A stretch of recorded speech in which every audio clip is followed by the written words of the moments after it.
ان کے اوپر اٹیک کیا. جب اسے اس بات کا اندازہ ہوا کہ یہ تو لے دے جائیں گے ہمیں یہ تو ہمیں نہیں چلنے دیں گے, تو سراج الدین نے ان کے اوپر اٹیک کیا, اور سراج الدین کو اس میں کافی حد تک کامیابی ملی, اور بنگال سے ایسٹ انڈیا کمپنی کو نکال باہر کیا گیا.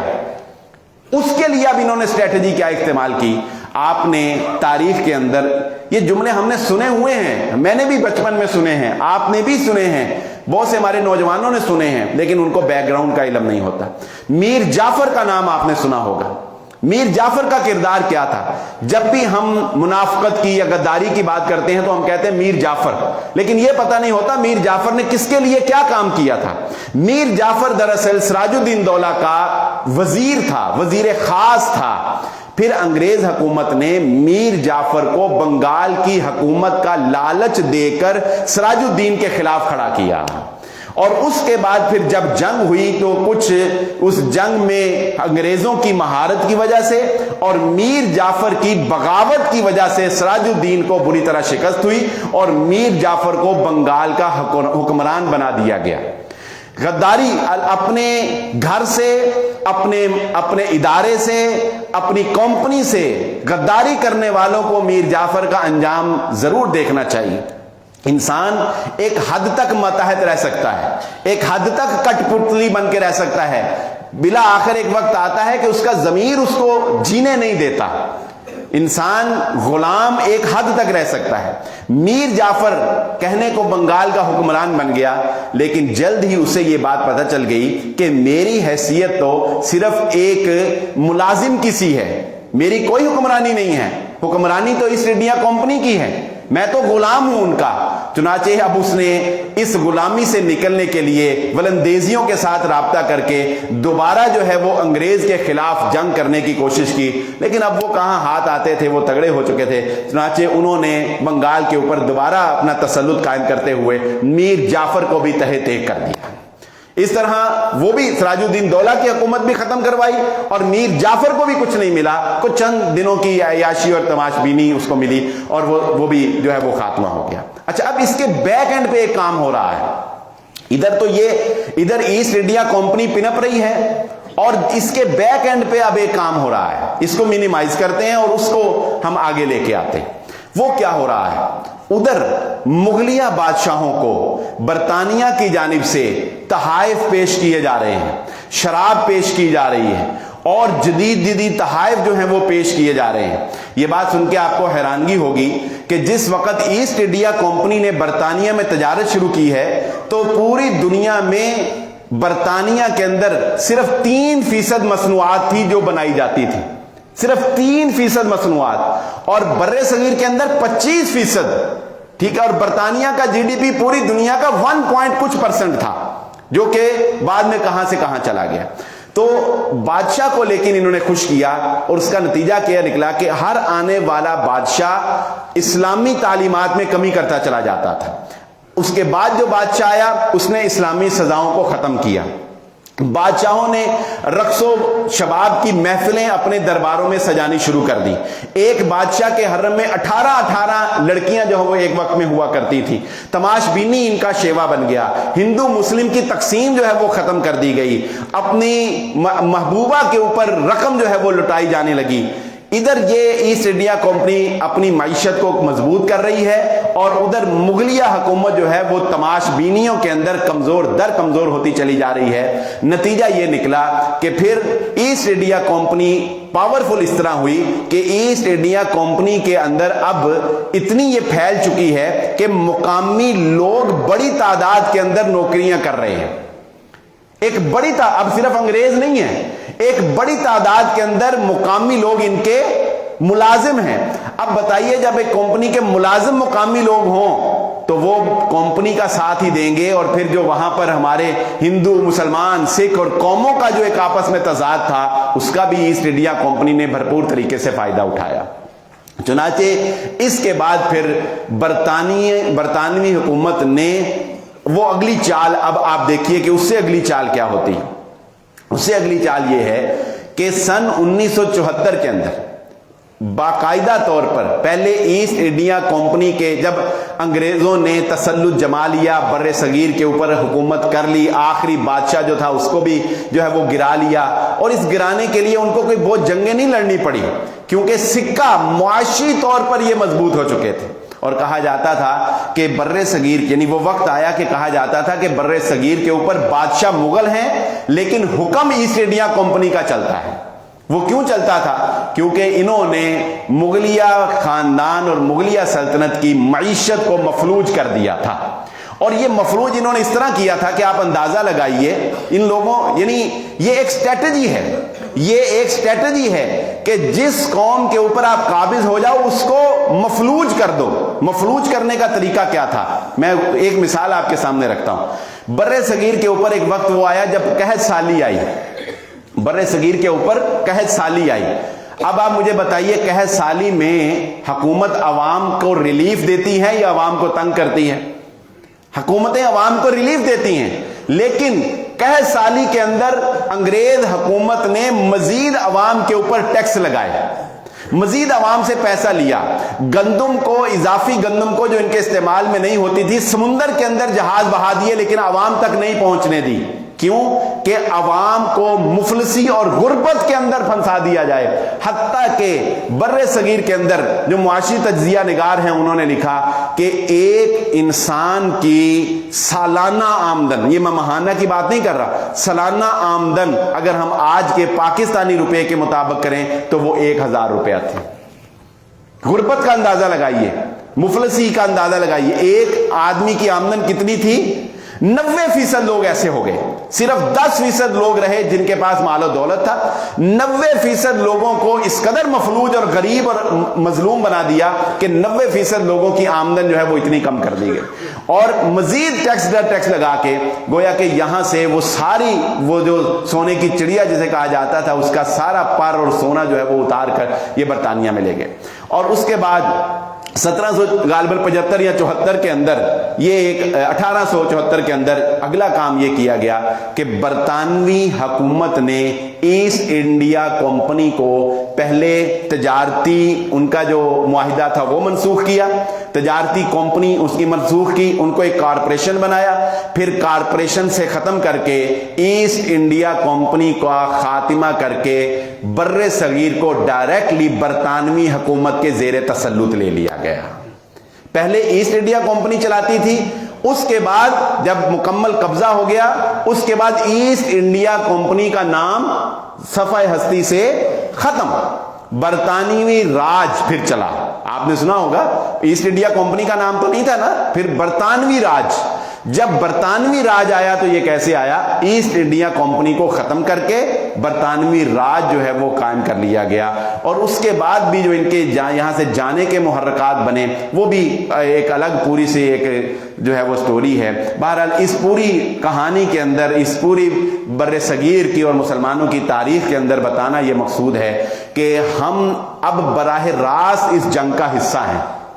یہ مت سمجھے کہ اگر آپ ایک کی چھوٹی سی دکان چلا رہے ہیں تو آپ تو پرامن ہیں, آپ جنگ نہیں کر رہے. نہیں, معاشی طور پر, ذہنی طور, نظریاتی طور پر, فکری طور پر جس بندے کے ہاتھ میں موبائل ہے اور فیس بک اکاؤنٹ ہے وہ سمجھ لے کہ وہ فوجی ہے, وہ عوام نہیں ہے, اب وہ فوجی ہے. اس کے نظریات سے کھیلا جائے گا, اس کا ایک نظریہ بنایا جائے گا, اس کو ایک گائیڈ کیا جائے گا, اس کا مائنڈ سیٹ کیا جائے گا. اور ان حالات کے اندر اپنے مائنڈ کو پازیٹیو رکھنا, اپنے, میں بات ختم ہو گئی, میں نام نہیں لینا چاہتا, لیکن میرے سامنے ایک کیس آیا, میں آپ کو مثال دیتا ہوں. 2 علماء ہیں, دونوں کا مجھ سے رابطہ تھا.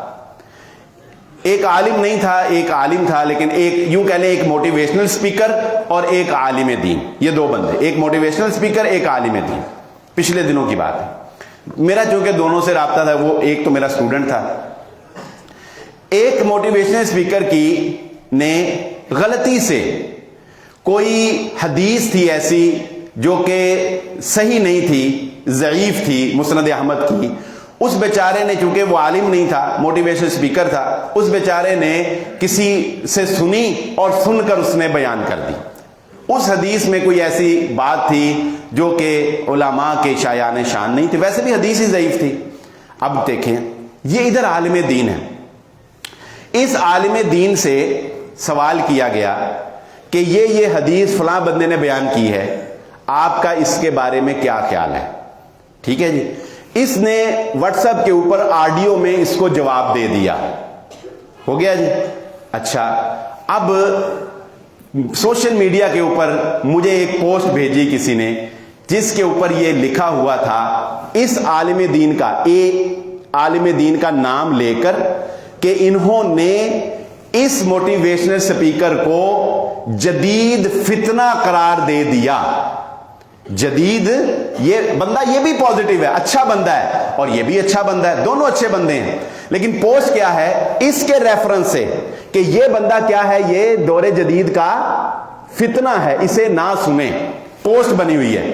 میں مڈل مین اس لیے بن گیا کہ میرا چونکہ دونوں سے رابطہ ہے، اس کا مجھے میسج آیا کیونکہ میرا اسٹوڈنٹ تھا کہ سر یہ کیا ہو رہا ہے، آپ کے ان سے رابطے ہیں، ان کو سمجھائیں۔ میں نے کہا یہ تو واقعی غلط۔ میں نے اس سے بات کی، میں نے اس کو پوچھا بھئی یہ آپ نے کیا کیا، اتنی سخت بات، بندہ تو ایسا نہیں ہے۔ تو انہوں نے مجھے کیا کہا، انہوں نے کہا جی بات یہ ہے کہ یہ پوسٹ میں نے نہیں بنائی، مجھ سے کسی نے سوال کیا تھا، مجھے نہیں پتا یہ کون ہے، کس نے کہا ہے، میں نے اس سوال کا جواب دیا کہ واقعی یہ حدیث ضعیف ہے اور یہ حدیث بیان نہیں کرنی چاہیے، یہ حدیث بیان کرنا علماء کی شان میں گستاخی ہے، ایسے ہے جو بھی انہوں نے کہا۔ وہ کہتے ہیں کہ مجھ سے جواب لیا، اب یہ جو تھرڈ پرسن ہے یہ کون ہے یہ نہیں پتا، یہ نہ مجھے پتا ہے، نہ اس کو پتا ہے، نہ اس کو پتا ہے، اور اس تھرڈ پرسن نے اس کی آڈیو اٹھا کر پوسٹ بنا کر اس کے خلاف لگا دی، یہ اس کے خلاف ہو گیا اور یہ اس کے خلاف ہو گیا۔ مجھے بتائیے اگر میں مڈل مین نہ ہوں بیچ میں، یا کوئی اور تیسرا نہ ہوتا جو ان کی آپس میں اس بات کو کلیئر کرتا، تو یہ دونوں ایک دوسرے کے خلاف ہوئے کہ نہیں ہوئے؟ یہ دونوں ایک دوسرے سے لڑے کہ نہ لڑے؟